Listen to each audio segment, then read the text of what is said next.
The Nerd Academy podcast is released weekly at 12 p.m. Eastern Standard Time, available on our website at www.thenerdacademypodcast.com and wherever you listen to podcasts. You can find the Nerd Academy podcast on Facebook, Twitter, Instagram, and YouTube. You can also help support the show by going to patreon.com/The Nerd Academy podcast, where every donation allows us to bring you more exciting content every week.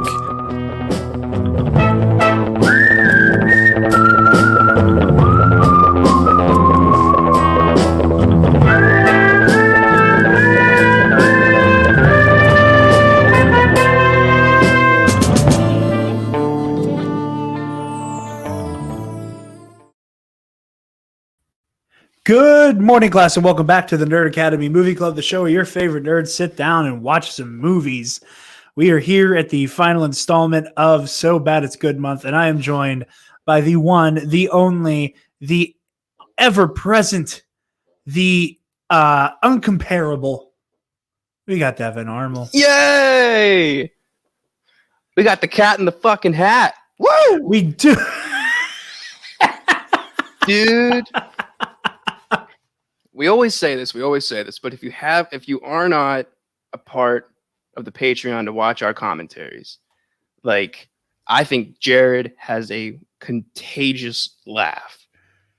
And I also think I have a pretty good laugh myself. So if you were very fun to listen laugh. You were very fun to listen to while they're laughing. And let me say up front, Devin laughed more at this than I ever would have imagined him to. Like, I was like utterly shocked by how thoroughly entertained by every second of this movie you were. I just totally forgot. Like, it's been a couple years at least, and like definitely caught more things this time around than I did when I was a little kid. And like, dude, that so quick humor just kills me. I was laughing so freaking hard. This movie is hysterical. Unintentionally so in a lot of places. Yeah. But it is hysterical. One thing that I can do without for the rest of my life is the, oh yeah! I hate that. I said it in the commentary 1,000 times. It's just like, it's such a weird like filler. It almost feels like we can't think of a joke to put here. So we're just going to have him go, oh yeah! And it's like, it has a sliver of humor one time, and then after that, I don't want to hear it anymore. I don't know, man. We got like a solid 45 to 50 minutes of the cat on screen, and I was just like, everything he said, not everything he said made me laugh, but most of like what he was doing or how he was like animating himself, like I was like, I think Mike Myers freaking killed it. I do. The vibe I'm getting from you right now is that you like this more than any of the Snyder movies we've done. 100% more watchable at its amazing hour and 22 minutes runtime. Yeah, that's for sure. Not a 3-hour epic. A whole another hour of him just doing skits like the couch repairman, him being multiple people in the kitchen. I could have, and him, like, the accent changes all the time. I don't know why it just did so much for me, but it really did.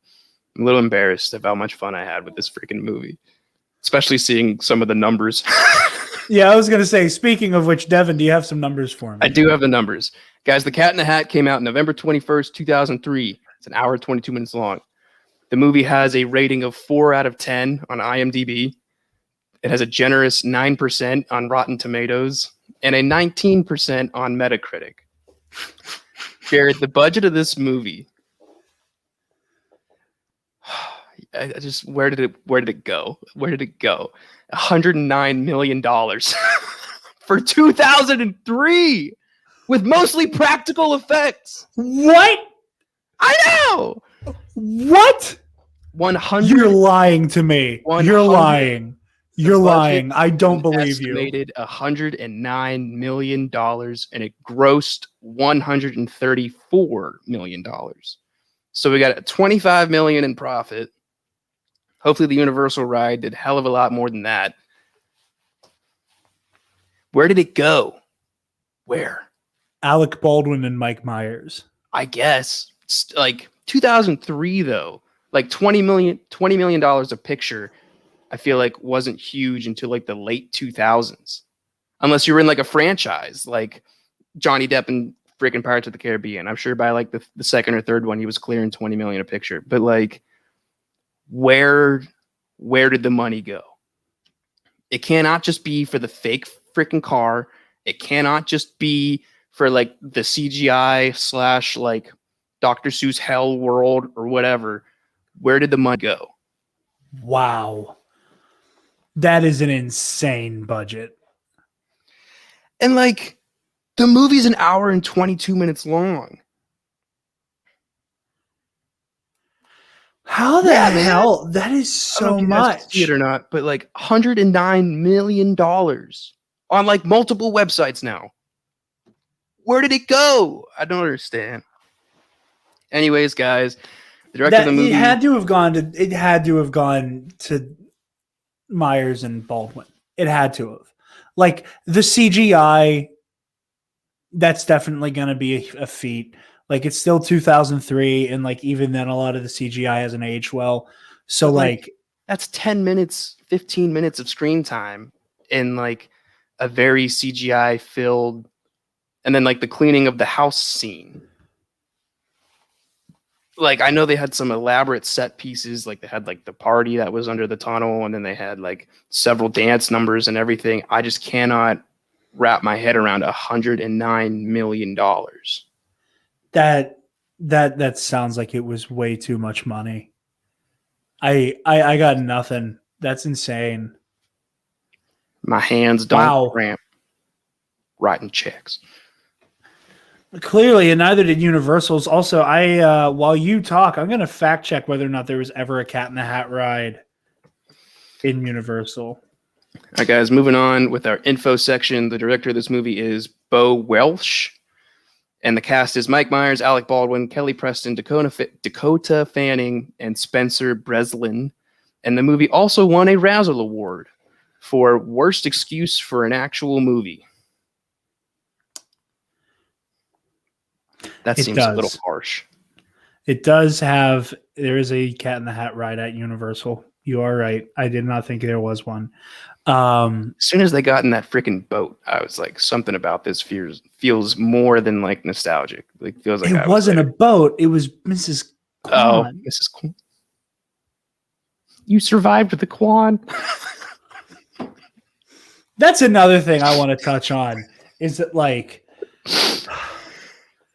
I love going back to movies from the 2000s because like you can kind of like start a timer as to when the movie will be really, really weirdly and just blatantly happily racist or homophobic or something. Like it's like clockwork. Yeah. Like they literally just bring in Mrs. Kwan to do some like really weird Asian jokes. Like Taiwan paramilitary or whatever that news it was show like was. Taiwanese parliament. Yeah. Where they have like the weird dub of like you come here. I'm like, oh my fucking god.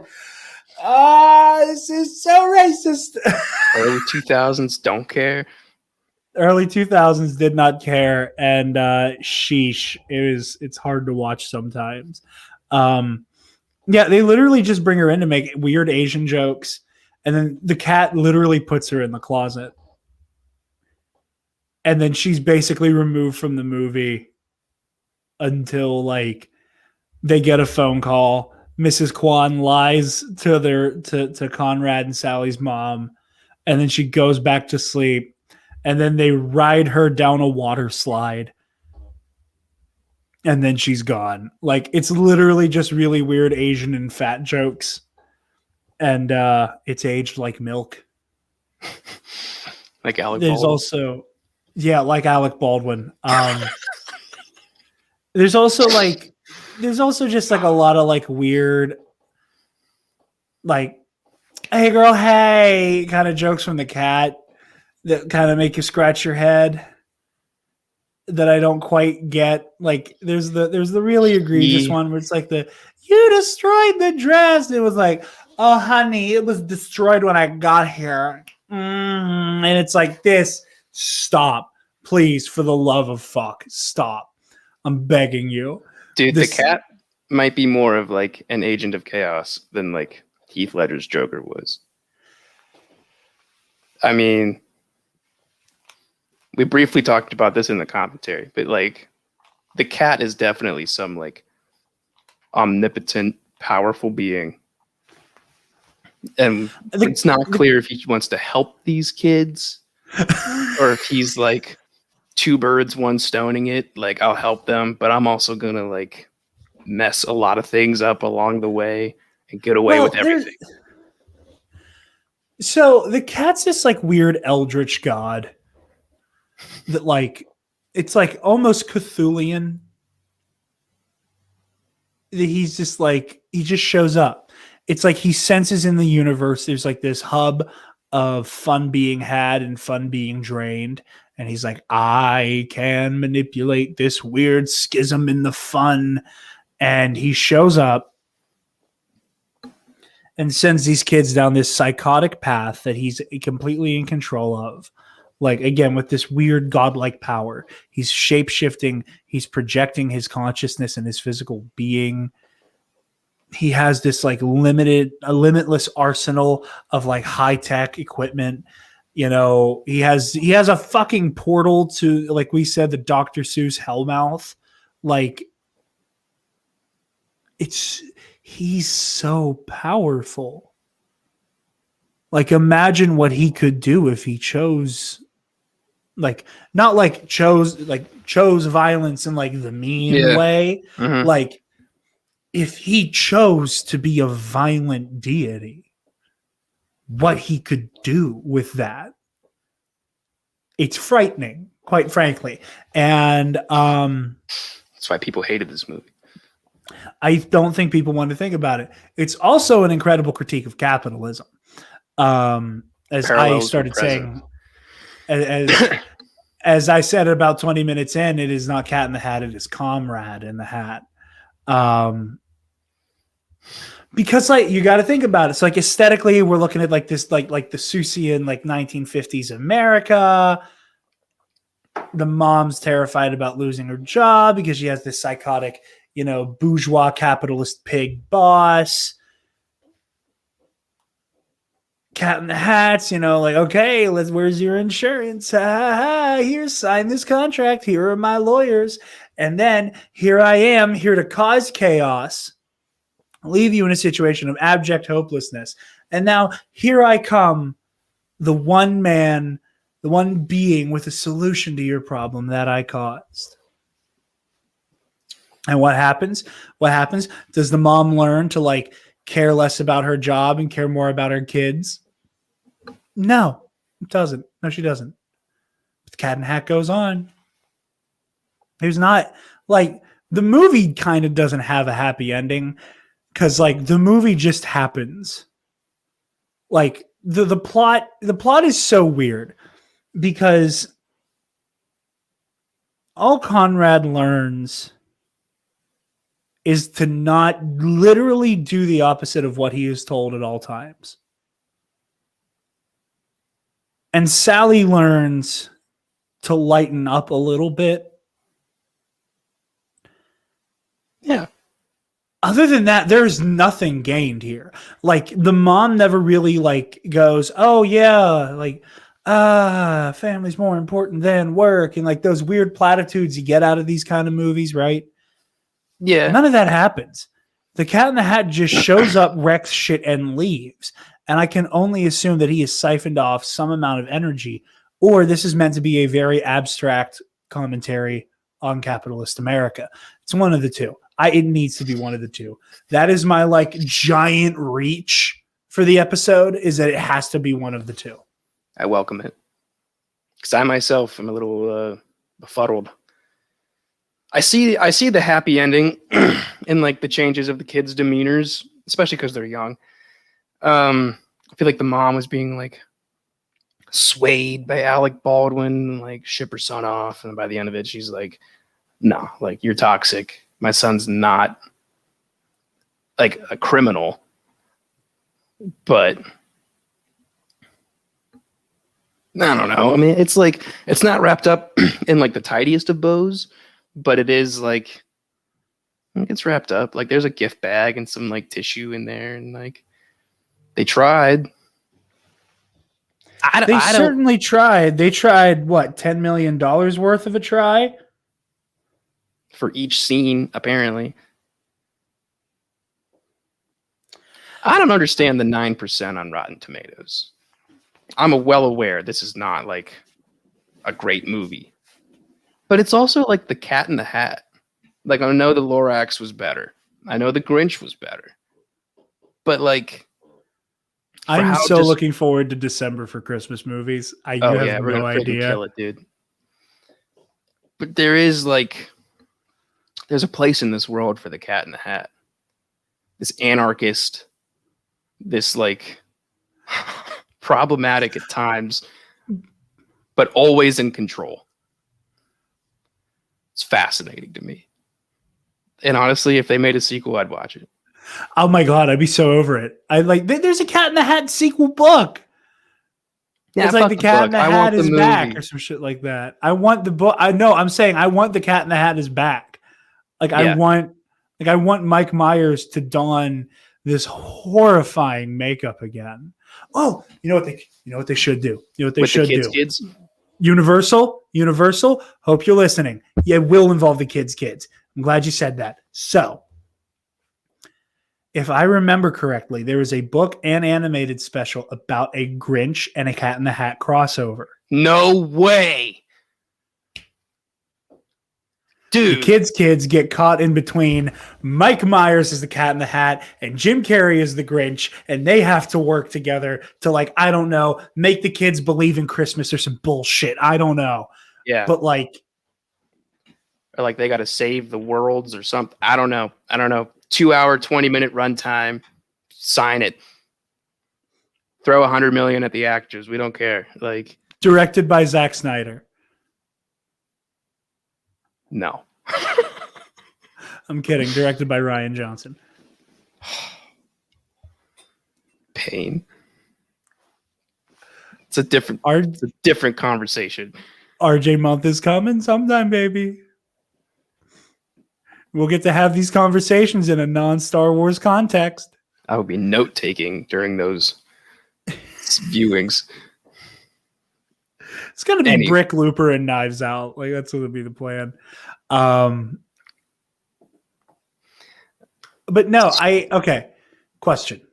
So, you can cut Alec Baldwin out of this movie completely. I do not think you need that subplot at all. I'd agree. It is so weird and pointless. Like, by the end of the movie, like, it truly went nowhere. Because, like, the mom doesn't... Like, the mom, before she realizes he's, like, kind of nuts, is already like, I'm not sending Conrad away. Like, she already came to that conclusion. Mm-hmm. So, I don't understand...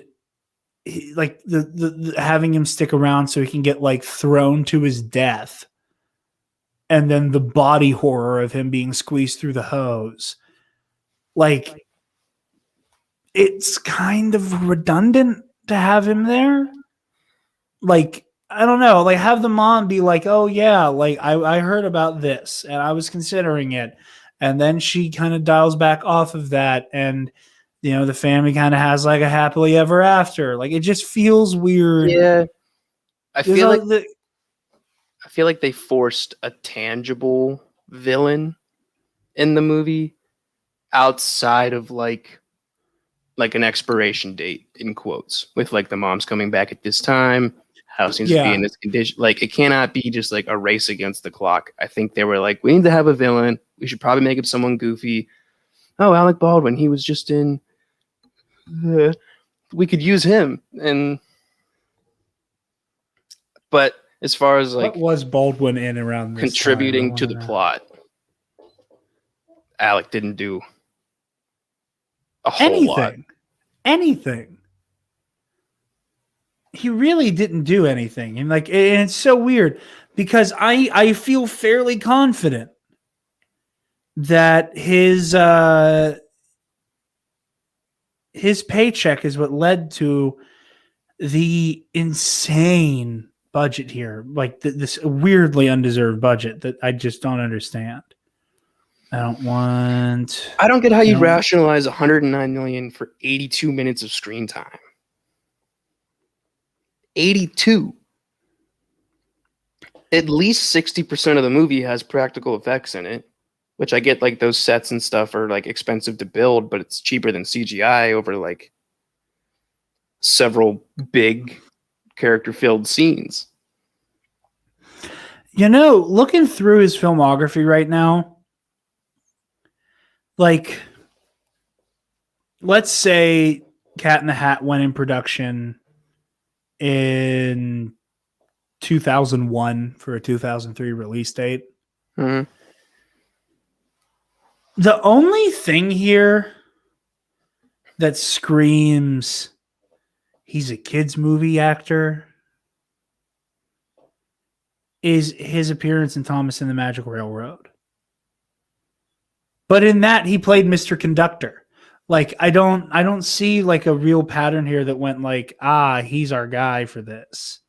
I really, again, and it is nothing against Baldwin. Like, yeah, he's a little bit of a jackass, and we were kind of like making fun of him, but also hyping him up a little bit. I just don't understand the choice to include him or that plot line. You know what I mean? Like, It's just such a weird decision. Like, he's just this schlubby douchebag who's like there.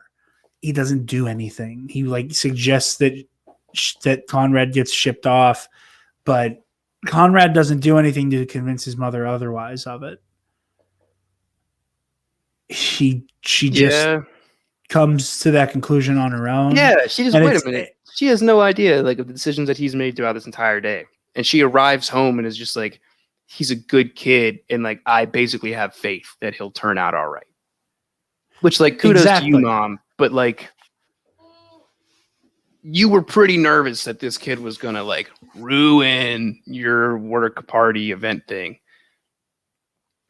And then just because he didn't. But that's the thing. It's not even that she comes home and makes that decision. She tells Alec Baldwin's character, Lawrence, whatever, in the car, I'm not going to do it.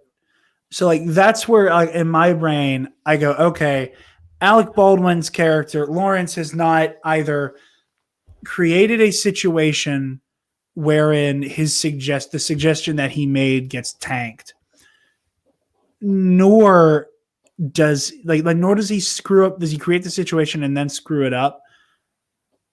It also just doesn't go anywhere after he started it. Like, there's one line where his mom's like, yes, I'm considering it. Like, you can cut Alec Baldwin out of this movie and save yourself a whole lot of money by just seeing Conrad open the mailbox and see the same flyers for the same military school. Mm-hmm. And call his mom out on it. And then she's like, yes, I am considering it because blah, blah, blah, blah, blah, blah, blah, blah, blah. And, you have your obligatory, I hate my kids line that has to happen in movies like this. I don't know. That's, again, I know I'm nitpicking the goddamn Cat in the Hat movie. Pardon me.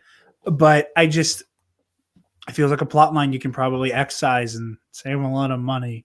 Because this isn't an art house project, It's the friggin' Cat in the Hat movie. It was kind of a glorified trailer for a ride at Universal, and it's weird and silly. They even say it.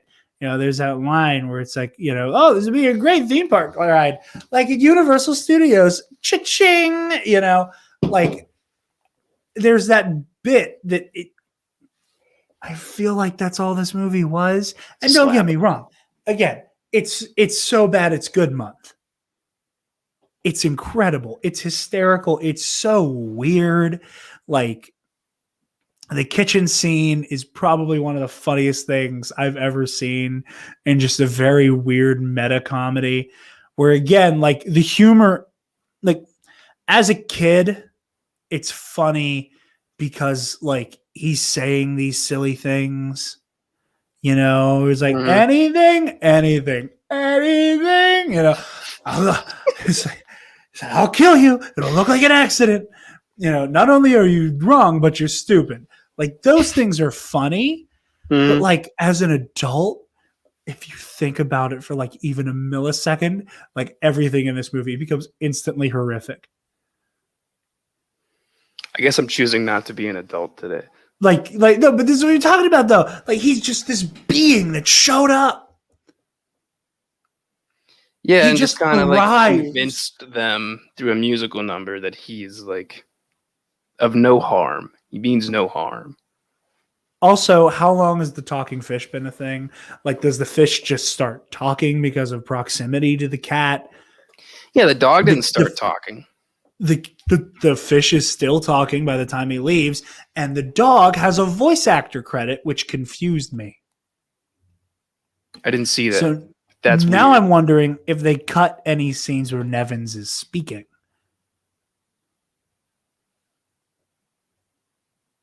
I could live without it. So can I. But there's just so many weird things that happen here that, again, because it's a kid's movie and it has that kind of conceit where it's like, it's a kid's movie, don't think too hard about it. You're like, no, I'm going to think very hard about it and I'm going to become very afraid because the Cat in the Hat is an eldritch monster. It is weird because, like, even in like the Grinch, like it's set up like what the Grinch is. We don't know what the cat is. No, Just magic. and that's like, and in the book, he's just a cat that shows up and they're like, hey, we're going to have a good time now. Goodbye. And it's like, all right, whatever. In this, they give him powers. Yeah. And that's when it becomes so strange. And it's like, where did you come from? What do you do? What is your why are you choosing to be here to do these things? It's really scary. Like the Cat in the Hat could probably kill Cthulhu. Definitely. No question. Seems like his power is unlimited at this point. Like, right? And manifesting again, like people, like multiple versions of himself, regeneration, teleportation, shape-shifting, can make other animals talk.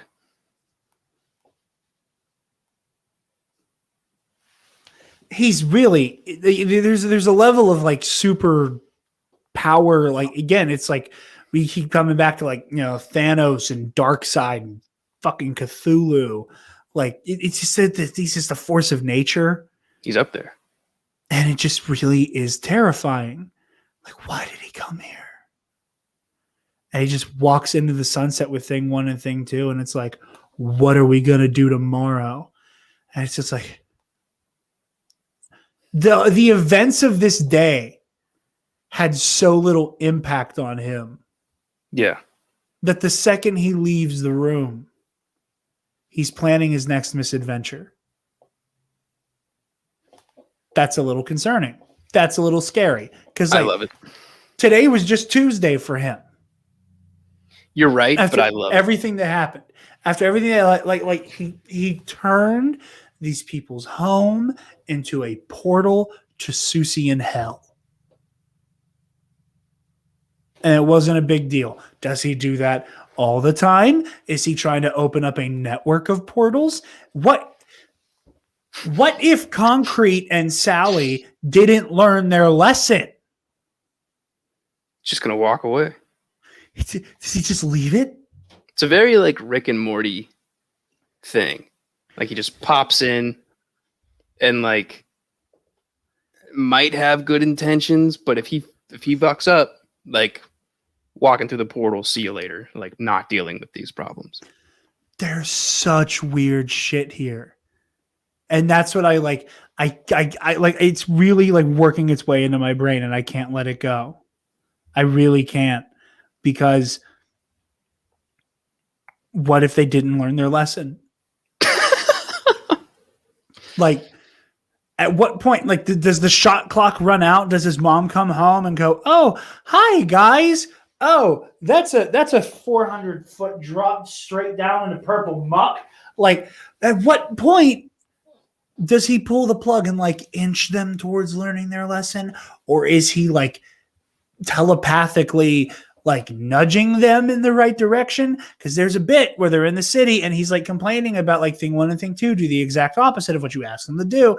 And like he's like looking at Conrad while he's thinking it through, and he's just kind of like nodding his head and smiling as Conrad's putting it together. And what's that about? So magnets. Smart. How do they work? Like, I don't understand. Like, where, like is the Cat in the Hat nudging him in that direction, or is Conrad figuring it out and the Cat in the Hat's enjoying it? I don't know. Why don't I know? Because I watched the Cat in the Hat shapeshift, grow a human ass, dismember himself, heal it completely, just carry in a Hellmouth portal. I can't let go of the fact that he can just open portals to the Susian hellhole. It's just, Devin, I'm going to be thinking about this movie a lot longer than I feel like I should be. I agree. I don't think there's an answer. And like, I don't get why he's always like so smart. When did you kids get so smart? He's like Pennywise, but like chooses to not kill them. You like that one? oh my God. Is that better than my Starscream analogy? Oh my God. No, Devin, you're right. Holy shit. He's like a positive version of it. Yeah.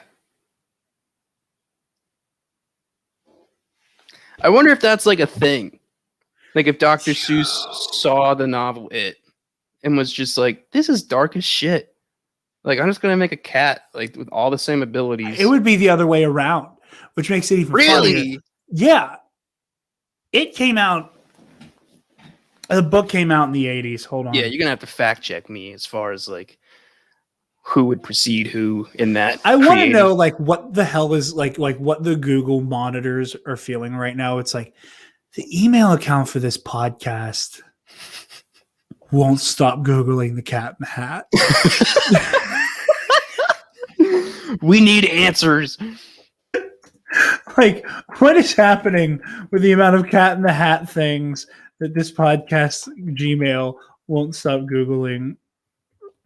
Book release date.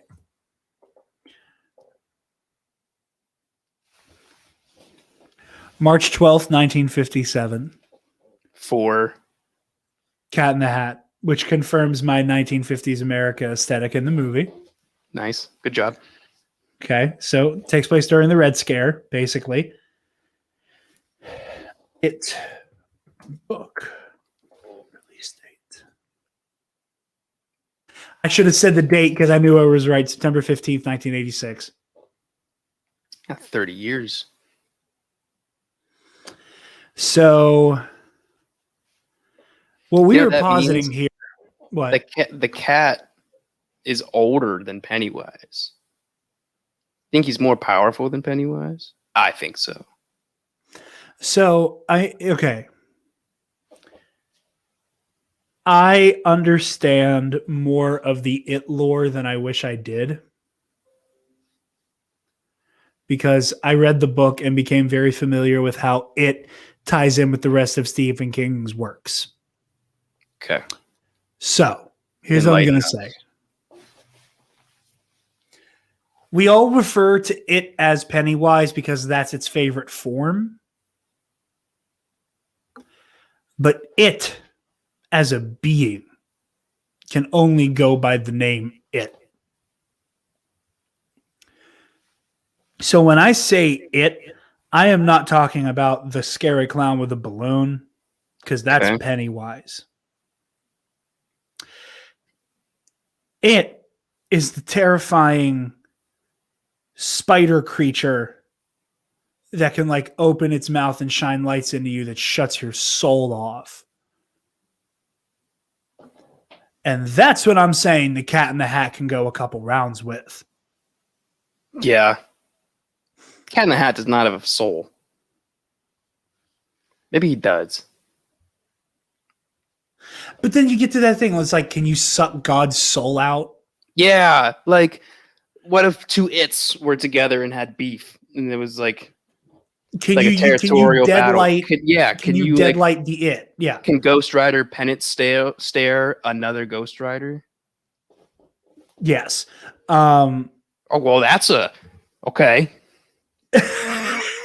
Assuming we're wrong show. Assuming that like it's not just the entity that is the Ghost Rider. Assuming that it is like one of the Ghost Rider hosts. Yeah. Who's going to battle with another Ghost Rider. Like say it's like Robbie Reyes and Johnny Blaze. Since Robbie Reyes and Johnny Blaze both have souls, you can penance stare them.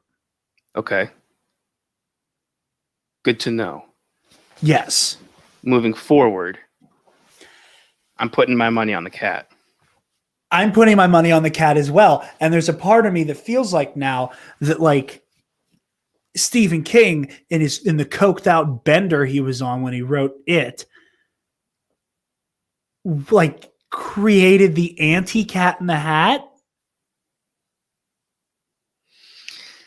Some differences does come from clown. another. Okay, well, not that, but like comes from another world. Confirmed on both accounts. Yes. Magic / transformative. I feel like it induces hallucinations, right? I think it and the Cat in the Hat have literally the same power set. I think that they're both altering reality. Definitely. Like the shit you're seeing it / Pennywise create are the same thing. Yeah. Like it's real. It's happening in front of you. Yeah. He's not necessarily making you hallucinate. He just like he will create something horrifying and then disappear and then change what he did back. The Cat in the Hat does the same thing. Where like it can create like a bunch of golems surrounding you looking terrifying and then vanish. The Cat in the Hat can project one of himself inside of his live studio audience, create an entire camera crew, okay? Have this like stupid little like Julia Child, Rachel Ray bullshit going on with two of him over there, mutilate himself. And like he's got henchmen, got Thing 1 and Thing 2. Who knows how many things there are? Thing 2, and the lawyers. And the lawyers.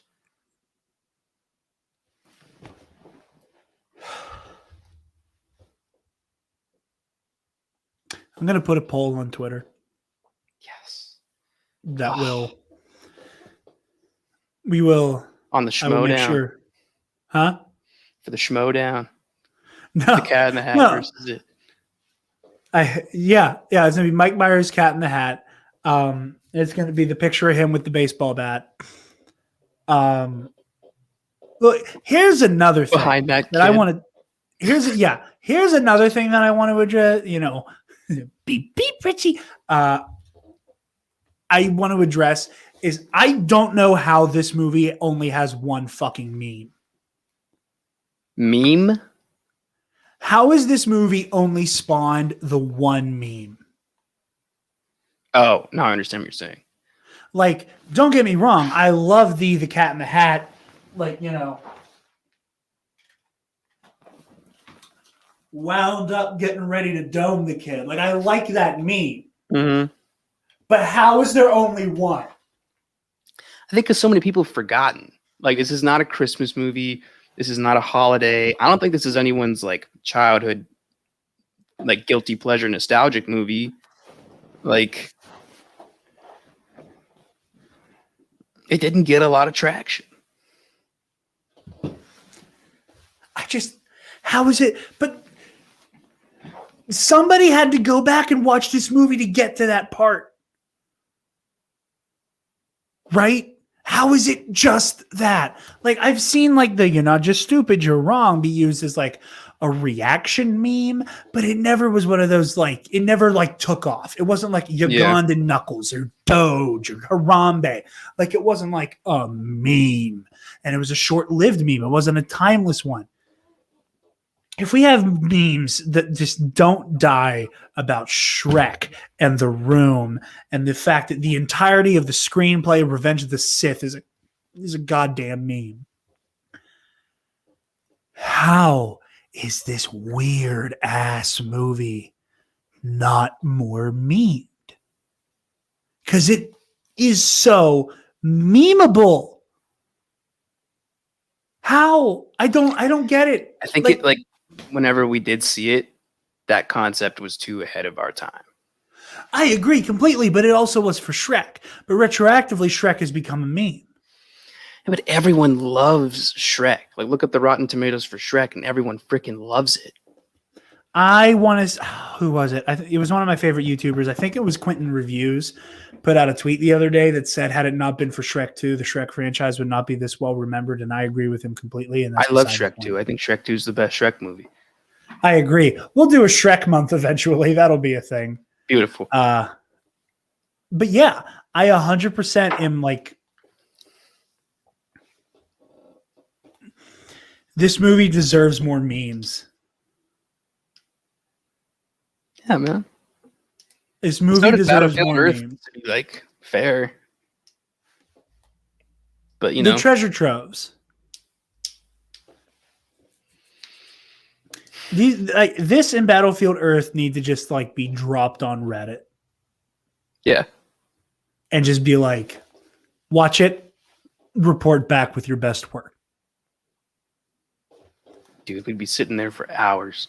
Just hand it off to the Reddit man animals. They can take it from there. This movie's just. I love it. I have never watched this movie while my mental state has been altered by any outside influences. Same. And I very badly, like, if it wasn't 3 p.m. when we watched it, and I had to work and also get these posted and also watch Schmodown matches to record number 1 contender tomorrow, I would have wanted to watch this movie smashed. Yeah. Mm-hmm. Like, I would have made myself a very strong grown-up drink before we started, have it, and then nurse another grown-up drink. Because I feel like this movie is like Citizen fucking Kane. This isn't coffee.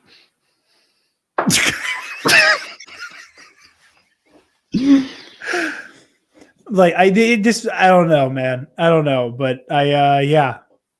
Devin, do you have anything else? Before we do final thoughts and letter grade. I don't know. I guess the kids were fine. This was the Cat in the Hats movie. I just want that to be pretty clear. Yes. This isn't like Godzilla movies where it's like Godzilla's in the background, but we're going to make you deal with these like normal people. Yeah. Like this movie's very much about the Cat in the Hat showcasing doing whatever he does with whatever his he God wants powers. to do. Like he is in control of like the entire narrative the entire time. And I don't know, man. You got Dakota Fanning, Spencer Breslin. They were fine. Like Concrete had a couple good lines. I guess Dakota or Sally didn't get invited to that girl's birthday party, so she learned a lesson of like not being so bossy or a control freak. But again, dude, I could have watched another hour of just Mike Myers doing sketches in this cat's costume, like parodying very normal things. That was so fucking funny to me, dude. Oh. What else happened in the movie? Set design was great. Soundtrack was all right. Had a Smash Mouth track in there. That was a win. The Cat in the Hat itself looked like it took, when you first see him, it's kind of like, But then as he like acts things out, I think I started to really appreciate like the makeup and costume for him as well, like even more. Yeah, it's still Like really kind of terrifying. You could put him in a pitch black room with like red lights beaming down on him, and like you could find a way to make that guy as scary as like it. I want to hear him growl or like scream. Want to hear him hiss? Yeah. Ugh. Something so unsettling about it. What is the negative outcome? What is this movie's fail state? Like, what happens when these? I'm sorry, I can't stop thinking about the minutia of the goddamn Mike Myers Cat in the Hat movie because I'm convinced that he's like a sinister, like eldritch being. Yeah, Devin, the kids have cancer now. From like the Dr. Seuss world. I don't know. There's got to be a catch somewhere. I mean, you can't get that purple goop is radiation. Like, that's heat. That's heat. Everyone the cat encounters is going to slowly like lose their joy and excitement for life and eventually just become shells of their former selves. He sucked the fun out of them by convincing them that he gave it to them. Devin, that gun thing, the gun thing that he like shoots out on their head that measures it. He gave them fun in the beginning and then took their life force away at the end.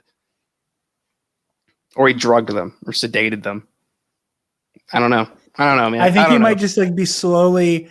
I think no. He gives them this excess amount of fun in their life, and through like the bonds he forms with them, is able to like sustain himself off of their residual fun. Mm-hmm. And that is why he's going like to family, to house to house. I would love to see a version of this with an adult.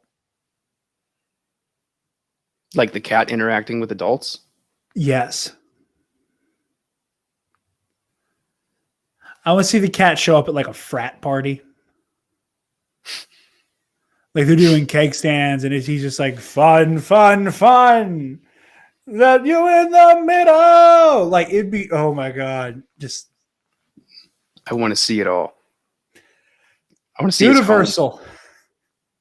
Give us more Cat in the Hat, please. We will write it for free. All right, Devin. Finally. Dude, I had so much fun. With this movie. Like, there's no real development. Like, I feel like it was present, but it wasn't strong. But like, oh my God, did I laugh more than like any of the other parodies. Not parodies, but like flops that we've done before. But as far as a rating goes, I had so much fun, man. It's between like, I'm going to give it like a B-. Okay.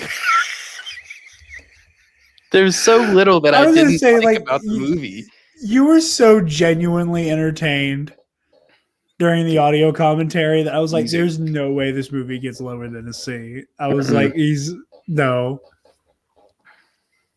For my 20-year-old experience, that was hilarious. I can't go any lower than a B, man. B- for sure. Like, I don't think it dips into C territory for me. You've raised some great questions, and this is one of my favorite conversations we've had regarding the Cat in the Hat rivalry. Yeah, what you guys didn't see is after we ended the audio commentary, Devin jumped out of his chair and went, better than Avengers. Oh, that's going to be around for a while. I hope so. I deserve to be bullied for that for the rest of my life. Closing thoughts and a rating. This movie's funny as shit for very unintentional reasons. And I love this space it occupies. It's just one of those weird movies that never should have been made, but I'm so glad that it did. It won the award for worst excuse for an actual movie. Yeah. It's a glorified. I have this on trailer. VHS.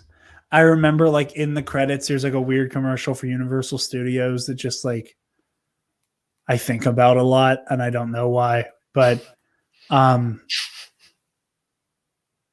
starting to realize this podcast is me accidentally just like exclusively talking about movies that I just need to make myself understand I'll help you get there.